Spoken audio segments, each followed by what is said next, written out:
Another assault has been reported at the Department of Corrections, this time of a female prisoner, Brianne Scully.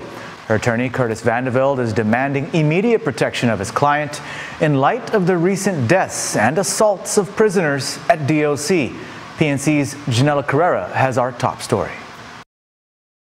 Attorney Curtis Vandeveld filed an urgent request for a hearing and protection from abuse and mistreatment of his client, Brianne Scully. Scully is a federal inmate being housed at the Department of Corrections Female Housing Unit. Vandeveld says he first learned of the attack on his client not from DOC, but from the Federal Public Defender's Office, who had learned about it from another inmate. I do know that she was holding her hair and kneeing her. Trying to knee her in the face. That a guard was there but stood by and did nothing until other guards had come to assist. As a result of the attack, Vandeveld says Scully was taken to the GUAM hospital. Have you heard from DOC at all since your client's assault? No, I spoke with Director LaMorena immediately once I received the information.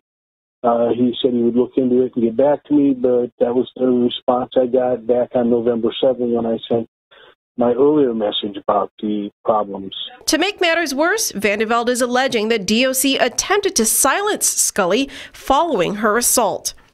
The guards in the female facility were impeding my client from communicating with me and discouraging her from reporting the incident.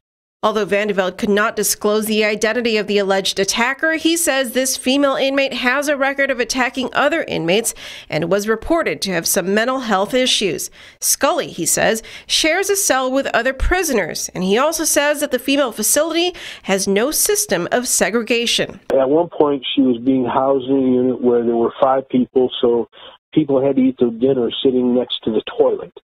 That's just, one, it's unsanitary. You can't treat people like animals and then expect them not to behave like animals.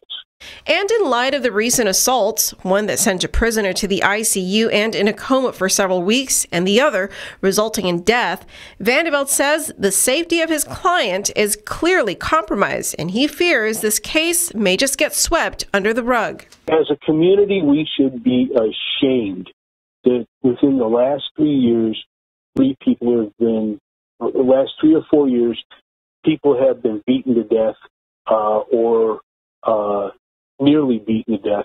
It is shameful. It doesn't happen elsewhere. The manner by which the facilities are being managed, there's no oversight of any real kind, either by the courts, by the legislature. It's just not. There's no sincere concern. Janella Carrera, PNC News.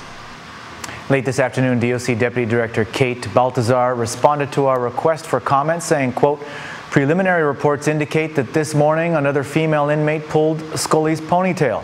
The other inmate was immediately restrained by officers. Scully is being held on drug-related charges.